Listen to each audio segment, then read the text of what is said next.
தாத்தா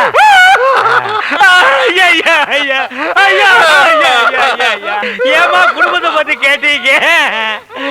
அவருக்கு செத்து போற தாத்தா ஞாபகம் வந்துருச்சு. ஐயா பழசெல்லாம் ஏமா கிட்டீங்க? ஆனா ஆரம்பிச்சா நிறுத்த மாட்டாரு, அழுதுகிட்டே இருப்பாரு. ஐயோ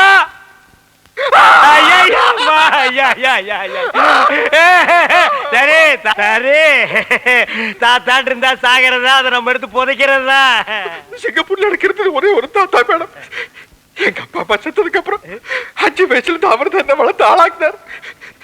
பிசினஸ் எஸ்டேட் ஃபேக்டரி எனக்கு நூலாவது பிரயோஜனம்.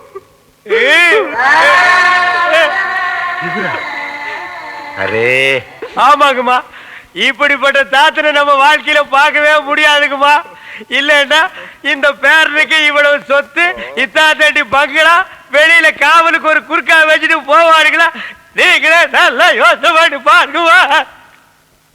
என்னதான் சொத்து சுகம் இருந்தாலும் சொந்தம்னு சொல்லிக்கிறதுக்கு யாரும் இல்லைங்க போது அப்புறம் அங்கிருந்து என்னங்கம்மா பிரயோஜனம்? அதனாலதான் நம்ம ஊர்லயே வந்து செட்டில் ஆயிட்டேன். 1000 தான் இருந்தாலும் நம்ம ஊரு, நம்ம மண்ணு வாசனை, குழம்பு வாசனை இதெல்லாம் அந்த ஊர்ல கிடைக்குங்களாமா.